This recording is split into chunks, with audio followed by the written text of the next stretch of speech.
This cake I'm about to make you is super indulgent. It's a caramel mud cake, so it's thick, it's rich, and it is incredible. Now we need 300 grams of butter and it goes into a pot. And for that caramel molasses flavour, brown sugar, so 2 1/4 cups of that goes into the pot with our butter. I'll turn the heat on to a low temperature. And now for some white chocolate, 250 grams of chocolate. I've just broken the chocolate up a little bit to make it easier to melt. And the last ingredient, 200 millilitres of milk, just so that melts nicely. And add a pinch of salt. Now, the pinch of salt is really going to bring out that caramel flavour, so add about half a teaspoon in there. Now, I want to melt this on a very low heat so it thickens up nicely and all these flavours combine together.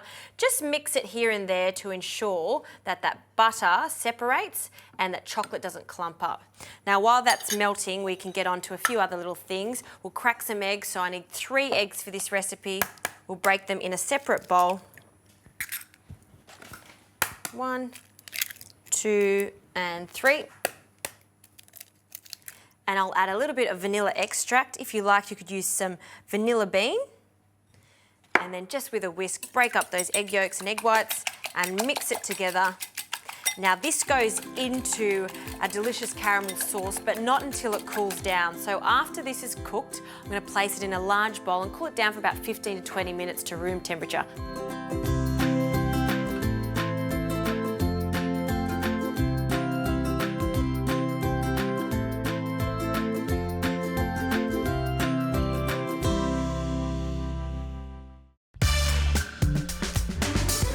Now that the caramel sauce has cooled down, it's thickened a little bit and we can incorporate our 3 eggs with the vanilla. So pour that in and then with the whisk, just very gently combine that. Now this is a cake that cooks at a low temperature, 150 degrees for a while, and that's why we're going to get that fudgy effect too. Now we need to incorporate some flours, so 1 1/2 cups of plain flour that I'll measure out and sift into the cake. And then along with that, 1/3 cup of self-raising flour, just to help it lift a little bit. Now we'll just sift that in. And we won't use a whisk again, we'll just use a wooden spoon to gently fold this mixture in together. Now it's quite a wet mixture, so when you're preparing your tin, I've got a tin that's about 6 centimetres high. I've placed some baking paper inside and around the collar, and I've also added a little bit of foil on the outside of the tin. The reason I do this is because, again, it's cooking at a low temperature and this mixture is a little bit liquidy, so I don't want it to run everywhere. So this is just for some extra assurance. Now this cake is going to cook in the oven for about 2 to 2.5 hours, or until a skewer that's poked in the centre comes out clean.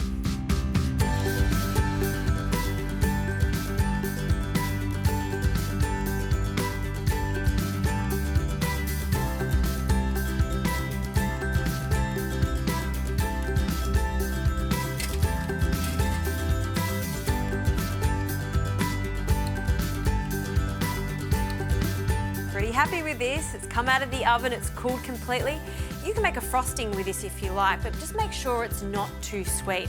I think it's sweet enough as is, maybe just a little bit of icing to finish it off. And that cake is fantastic with a cup of Earl Grey tea.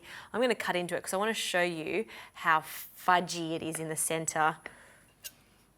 That's a juzzy small portion. It's actually quite large, but look at that. Isn't that spectacular? It's moist, it's thick, it is definitely fudgy. And it'd be rude not to have a taste of this incredible mud cake straight down the centre.